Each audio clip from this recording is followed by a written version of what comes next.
네, 안녕하십니까. 바로 보는 실전 컨텐츠 준호플로의 지역 강의. 네, 오늘은 신용보증기금 자기소개서 약신 논술 잔단 리뷰 편을 시작하겠습니다.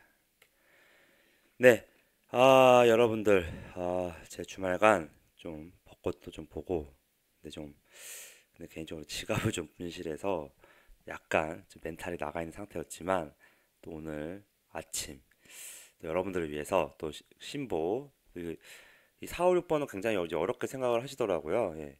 근데 제가 봐도 뭐 이 정도까지 자소서를 쓰게끔 만드나 라는 생각이 들지만 또 역으로 생각하면 이 문항들을 잘 쓰면 신용보증기금에 맞게 잘 기간을 이해해서 잘 써준다면 또 쉽게 취보를 하겠구나 라는 또 생각을 하게 됩니다. 네, 그런 식으로 여러분도 사고를 해야 되는 거고요. 제 강의는 오늘도 어김없이 1.25랑 1.5배속으로 들어주시고 여러분들은 이 강의를 듣고 나서부터는 다른 타 강의와는 다르게 이렇게 구체적으로 얘기해주나? 라는 생각으로 저를 전적으로 믿게 되실 겁니다. 자, 이제 이 4, 5, 6번에서도 중요한 이제 내재 의도를 파악해서 그 임원의 내리를 흔들 수 있도록 해야 된다라는 겁니다. 그러려면 여러분들이 이 문화의 내재 의도를 잘 알고 있어야 되는데요. 근데 이제 간단하게 딱 보니까 이거는 여러분들 이제 이미 잘 아실 거고 뭐 경력이나 이런 게 잘 드러나도록 하면 되는 거고요. 이제 2번에서는 간단히 말씀드리면 공인 정신이 제일 중요합니다. 봤을 때 여러분들이 어, 잠시만요. 좀 아침에 좀 알람이 울리네요. 잠시만요.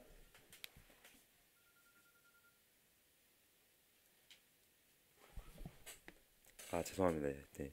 또 좋은 강의일수록 또 이렇게 아침에 알람이 울리는데 자, 공인 정신이 가장 중요하고 그 다음은 뭐다? 예, 당연히 신뢰입니다. 여러분들 성실과 책임감은 을 주는 사람은 결국 신뢰를 주는 거기 때문에 성실과 책임감을 원래 기본적으로 깔고 가야 되는 거고 어, 우선순위로는 공인 정신이고 그게 정 없다면 신뢰로 가도 좋습니다. 네. 그리고 3번 이거는 뭐 가장 큰 실패 경험이 우선이 될 수 있는데요. 만약에 가장 큰 실패 경험이 없다라고 하면 가장 큰 성공도 괜찮습니다. 근데 어떻게 보면 가장 큰 실패 경험토에서 가장 큰 성공이 나오는 법이거든요. 어쨌든 스토리 우선순위로는 가장 큰 실패 경험이 1순위, 가장 큰 성공이 2순위로 보고 이 문항의 내재 의도에 맞게끔 써주시면 되는 거고요. 자, 이제 여러분들이 이제 가장 궁금해하는 이제 약신논술 4, 5, 6번에 대해서 설명해 드리겠습니다. 어, 일단 여기는 뭐 우선순위가 이런 건 없고 일단 세 개 다 잘 써야 되는 거고요. 일단 쓸 때 1500자기 때문에 여러분들이 나 내가 아는 방법이 아는 게 없는데 어떻게 해서 1500자 쓰냐 또 이렇게 생각할 수 있지만 이제 이게 방향만 잘 잡으면 또 그렇게 어려운 문항도 아니다라고 생각을 해주시면 될 것 같습니다. 자, 4번부터 볼까요? 자, 이제 결국에는 한국 경제의 성장 동력을 확보를 위하여 주력으로 육성해야 될 산업, 품목을 하나 선정하고 그 산업 또는 품목을 선정한 이유, 지원자 생각하는 지원 방법 등을 구체적으로 기술하시오. 결국에는 여기서는 지원자가 생각하는 지원 방법 등이 가장 중요한 겁니다. 이거를 구체적으로 써줄수록 가점을 많이 받게 되는 것처럼 보여지고, 그러면 여러분들은 결국 여기가 어, 너가 신용보증기금이 하는 일들을 제대로 알고 있는지, 이 기관의 역할을 제대로 이해하고 있는지, 또 제가 말하는 이 공공기관을 지원할 때 결국 신용보증기금이 없다라고 생각을 했을 때 국가 차원에서 어떤 영향을 미치는지 그런 거를 정확하게 이해하고 있는지를 물어보는 문항이라고 볼 수가 있고 여러분들도 지금 이 문항을 봤을 때 신용보증기금이 없다. 없으면 그게 결국 한국 경제 성장 동력을 확보하기 위한 것과 어떤 영향이 있을지 그런 부서, 팀 이런 거를 생각을 해보고 만약에 이렇게 신용을 보증해 주는 게 없다고 하면 이런 중견기업이나 중소기업이 발전하는데 좀 저해가 되겠다. 뭐 이런 식의 사고에 연결을 해야 되는데 결국에는 이 신용보증기금에 없다라는 생각으로 결국 하는 일들에 대해서 파악을 해라. 1차적으로 그렇게 파악을 하다 보면 결국에는 이런 중소기업이나 중견기업을 지원해주는 어떤 그 기관의 성격이 보여지는 역할이 있을 거다. 그러면 그런 그리고 한국 경제 성장 동력 확보를 위하여 주력으로 육성해야 될 산업 품목을 선정하라고 한 거잖아요. 그러면 없다라는 생각으로 일단 생각을 해보고 내가 나름대로 이 없다라는 생각을 했을 때 지금 우리나라의 지금 상황에서 선장 동력 확보를 필요한 이 산업은 어느 정도는 추려보고 그 산업 안에서도 나름대로 그 중요한 품목을 하나 선정을 해봐라. 그러면 내가 이제 그 산업 또는 품목을 선정한 이유가 결국에는 결국에는 주 이거는 하나만 나오면 되는 겁니다. 여러 개 절대 하지 말고 이 품목이나 산업과 품목은 하나를 나오되 이게 나름대로 어느 정도는 좀 그 설득력이 있는 이 품목일수록 좀 가점을 많이 받는 거고 그게 결국 신용보증기금이 없다라고 생각했을 때 이 품목이 죽는다. 뭐 이런 식의 흐름으로 써주면 되는 겁니다. 자, 이제 다시 정리를 하자면 1차적으로는 신보가 없다라는 그 상황에서 결국 신보가 없다는 상황에서 우리나라의 그 한국 경제 성장 동력 확보가 잘 안 된다는 부분을 일단 찾고 그 부분에서 한국 경제 성장 동력 확보가 안 되면 결국 그 신보가 이제 만약 없다라는 생각으로 이제 가정했을 때 그 산업 품목이 안 되는 이유를 찾게 되면 결국에는 그 안 되는 이유가 그 신용보증의 기금의 그 역할을 설명해 주는 거가 될 겁니다. 그러니까 안 되는 거를 가정하게 되면 그게 다 연결이 된다라는 겁니다. 자, 여러분들 어쨌든 시작 자체로 접근할 때는 산업하고 그 품목을 정확하게 자신이 선정을 하고 그 다음에 신보가 없다라는 생각으로 기관의 역할을 이해한 다음에 기관의 역할이 나오게 되면 이 선정된 이 산업과 품목하고 연결시켜 주는 작업만 하면 되는 겁니다. 예, 좀 난해할 수도 있는데요. 이런 식으로 연결을 하려는 노력을 하다 보면 어느 정도는 라인이 잡힐 거다라는 겁니다. 자, 그리고 이제 5번, 6번인데, 자, 이제 5번은 최근 그러니까 미EU 간 무역 분쟁 등 무역주의 확산에 따른 국내 경제 상황이 중소기업에 미치는 영향과 지원자가 생각하는 중소기업의 대응 전략 근거를 들어 구체적으로 기술하시오. 자, 여기서는 대응 전략 근거를 들어라고 이제 구체적으로 기술하시오라고 했는데 결국에는 이런 세계 경제의 큰 그림을 이해하고 있어야 되는데 일반적인 세계 경제 거시경제의 큰 흐름은 결국 미국이 마지막에 소비하는 구조로 되어 있습니다.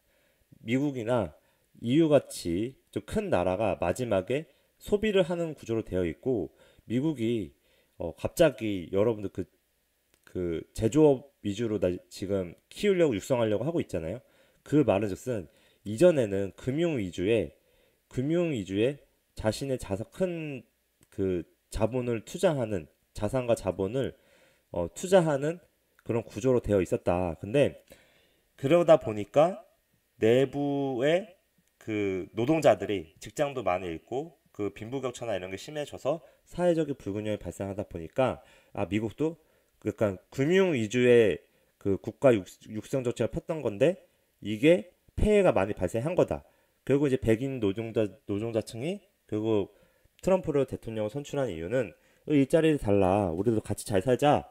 금융 자본에 따른 금융으로만 잘 사는 나라 말고 우리도 일자리를 줘서 우리 중산층들이 무너지지 않게 해달라 라는 게 기저에 있는 겁니다. 그래서 여러분들이 그런 강대국인 미국이 이전까지는 결국 금융을 통한 뭘만 해왔다?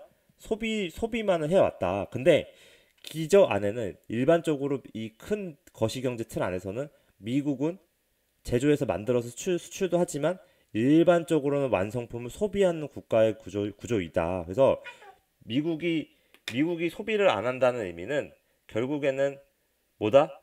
세계 경제 침체를 불러오는 거로 봐야 되는 겁니다. 큰 그림 안에서. 그래서 여러분들이 이 무역 분쟁이 보육무역부주의 확산한다는 거는 결국 세금을 때린다는 거거든요. 그 나라에 이제 물건 들어오는 거에 대해서. 근데 여러분들이 중국이 결국 중국한테 그저 관세를 매긴다는 거는 결국에는 중국한테 중간재, 그러니까 완성품을 만들기 전에 중간 그 제품을 중간 재료 같은 것들을 우리가 제공해주는 나라 중에서 가장 큰 포션을 차지하고 있는 나라입니다. 중국한테. 그래서 중국한테 엄청난 양의 퍼센테이지를 중간재를 우리는 제공하는데 그런 중국이 완성품을 만들어서 미국에 수출을 많이 해줘야 우리나라의 어떤 그 수익이 많이 수출이나 수익이 많이 나는 구조인 거거든요. 근데 애초부터 중국한테 중국의 완성품에 뭘 한다? 관세를 크게 때려버리면 당연히 중국의 수출 동력이 제품을 만들거나 이런 공장 가동률이 떨어지겠죠. 그럼 당연히 그 중간재를 제공하는 우리나라의 그런 대부분의 그 대기업이나 중견기업, 중소기업들이 특히 이제 하청에 가는 중견기업들이나 중소기업들이 있을 거다. 그래서 여러분들은 웬만한 대기업 삼성이나 큰 회사들 흔들리지 않겠지만 그런 그 큰 산업에 봤을 때 중견기업이나 중소기업을 찾아내야 된다. 자, 그러면 당연히 이런 중간재를 제공해서 미국이나 EU에 주력으로 수출하는 상품이 있을 거다. 뭐 대부분이면 뭐 반도체거나 아니면은 정말 우리나라가 중간재를 제공해서 미국의 그 수출 소비하는 그 완성품을 수출하는 그런 제품들이 있을 거다. 근데 이런 제품은 예전에 보면 이제 그 FTA 체결할 때 그런 국가 기관에 그런 공시를 해놓거든요. 그러니까 국가의 어떤 사이트에 국가기관의 사이트에 이런 FTA 체결 관련된 그런 그 문서나 이런 것들이 있어요. 그러니까 FTA 기준으로 한번 찾아보고 그러면은 그 안에서 내용 중에 우리나라에 미국에 수출하는 그 중국에 수출을 해서 미국에 최종적으로 수출하는 그런 품목들이 아마 거기서 발라질 거다. 그러면 그런 품목을 정확하게 여러분들이 거기 문서 안에서 찾아내고 그 안에서 관련된 중소기업 우리나라에 영향을 미치는 그러니까 그 품목들이 쫙 나오면 그 품목들에서 여러분들이 가장 중요해 보이는 그 그룹을 만든다. 그러면 거기서도 가장 중요한 걸 선정하거나 아니면 그 가장 그 중요해 보이는 자신이 잘 아는 중소기업 관련된 산업 분야랑 연관된 부분을 어떤 그 제품을 선정을 한다. 그러면 그 산업군이나 산업 제품이 있으면 산업군이 선정이 될 거고 그 산업군을 바탕으로 우리나라의 중소기업에 영향을 미치는 부분을 그 구체적으로 써주고 그 바탕으로 그 중소기업의 대응 전략을 뭘로 바탕을 해석을 하면 된다? 신용보증기금이 선제적으로 어떻게 그런 산업들에 대해서 어떻게 지원해 줄 수 있는지 스스로 방안까지 짜보는 게 이 문항의 내재 의도라고 볼 수가 있다. 그럼 전반적으로 지금 제가 말한 거에 대해서 큰 그림을 이해한다는 듯이 쓰고 결국에는 그런 FTA 사이트 들어가서 이런 수출 품목을 이제 정확하게 중간재를 제공해서 미국의 완성품을 수출하는 수출 품목을 알아내고 그거를 그거에 대해서 영향을 받는 결국 그 재료를 제공하든 아니면 나름의 중간재를 제공하는 중소기업이나 중견기업을 찾아내서 그 회사들을 미리 사전에 신용보조금에 어떻게 자금을 어떻게 공급을 해주고 뭐 보증을 해줘서 이 기업이 어떻게 잘 안정적으로 이런 위기를 극복해 나갈 수 있는지 그런 방안을 제시해 주면 되겠다. 어떻게? 약간은 구체적으로. 자, 이렇게 써주면 되는 거고요. 자, 여러분들. 그리고 마지막 이제 6번인데 이거는 뭐 기본적으로 빅데이터 디지털 플랫폼 활용한 창업 지원 기관이나 거듭나겠다는 계획인데 이거는 이제 뭐 IT 전공자들은 좀 잘 쓸 수 있겠지만 아닌 분들은 좀 쓰기 힘들 수 있거든요. 근데 결국에는 이 내재 의도는 아래 이거랑 결부돼 있다고 보면 됩니다. 그러니까 신용보증기관이 기존에 쌓이고 있는 내부 데이터들은 당연히 신보가 지금 하고 있는 업무들을 제대로 알고 있다라고 하면 그 업무에 대한 결국 그런 거겠죠.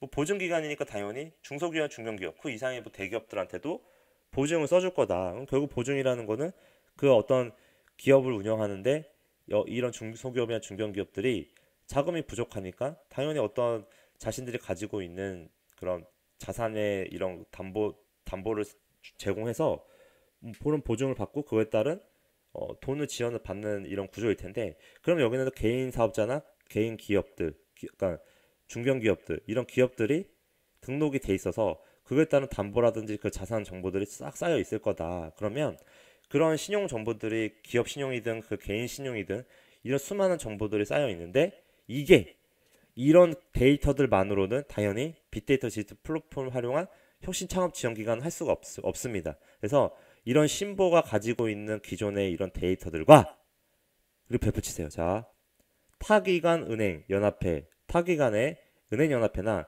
KCB, 나이스, 건보, 보험개발원 등 그리고 뭐 금융결제는 될 수가 있고요. 이런 데이터 기반의 뭐 요즘에 만든 새로 만든 한국신용정보원 이런 기관에서 전체적인 데이터를 필요한 데이터를 또 받아서 결합을 해야 된다. 결합. 결국 여기서 물어보는 거는 결합입니다. 여기서의 지금 이 플랫폼을 활용한다는 의미는 기존의 데이터만 활용하겠다는 의미가 아니라 타 기관, 타 금융기관이나 뭐 네이버도 될 수 있고 어떤 대형 기관의 그런 데이터들을 나는 제공을 받아서 이걸 가지고 어떻게 한다? 중소기업에 도움이 될 만한 이런 새로운 신규 서비스, IT 서비스를 만들 수 있다라는 거를 생각과 상상을 해보면 되는 겁니다. 자, 결국에는 기존의 이 기관의 성격을 이해해서 어떤 데이터들이 쌓여 있는지 그거를 기술해주고 이 데이터에 플러스 이런 타 기관들에서 어떤 데이터들을 받아서 이거를 결부한다면 어떤 새로운 신규 서비스를 할 수가 있는데 이 신규 서비스는 당연히 중소기업이나 신용보증기금의 각 역할에 맞게끔 도움을 줄 수 있는 서비스여야만 된다. 뭐 가령 이런 거겠죠. 뭐 여기서 결국에는 중소기업이나 중견기업의 보증을 받아서 그럼 보증을 해줄 때 당연히 어떤 거예요? 부실이 적게 나고 그렇게 사업의 성공률이 높거나 잘 해줄 수 있는 곳에 확실한 곳에 보증을 해주는 게 어떻게 보면 이 기관이 갖춰야 할 그 제대로 된 기관의 성격인 거잖아요. 뭐 부실나는 아주 뭐 기업 성장성도 없는데 그러면은 그것을 평가할 만한 IT 시스템이 있어야 되는 거예요. 이 기업이 정말 성장할 만한 건가? 아니 부실은 정말 없는 건가? 그러면은 그런 거를 구체적으로 심사나 자동적으로 빅데이터를 활용해서 인공지능으로 그렇게 산출해 줄 수 있는 프로그램을 개발한다라든지 아니면 그런 성장성까지 성장성은 우리가 지금 주관적으로밖에 판단할 수가 없으니 이 기업이 정말 힘들어도 지금 이렇게 보증 잡아줘서 우리가 지원해주면 되겠다라는 기업을 판단할 수 있는 그런 IT 플랫폼을 이런 정보들을 활용해서 할 수 있다라는지 뭐 그런 식의 그 새로운 아이디어를 발굴해서 나름대로 이런 IT 시스템을 도입하면 이런 정말 성장 가능성이 높은 성장 가능성이 높은 이런 기업한테 우리가 보증을 써서 잘 지원해줄 수 있겠다라는 흐름으로 뭐 써주면 되겠습니다. 자, 여러분들 제가 지금 아침에 급하게 만들어서 좀 나름의 좀 횡성수설하는 부분이 있을 수 있겠지만 일단은 제가 이렇게 내재의도에 썼던 방향으로 약간의 이런 그런 힌트를 드린 거니 그런 방향으로만 쓰게끔 노력을 해주시면 되고요. 네, 네, 이거는 뭐 오늘은 하겠습니다. 주치사 많이 가입을 해주시고 네, 여러분들한테 조금이나마 도움이 되셨으면 좋겠습니다. 구독은 목표격 이상입니다. 감사합니다.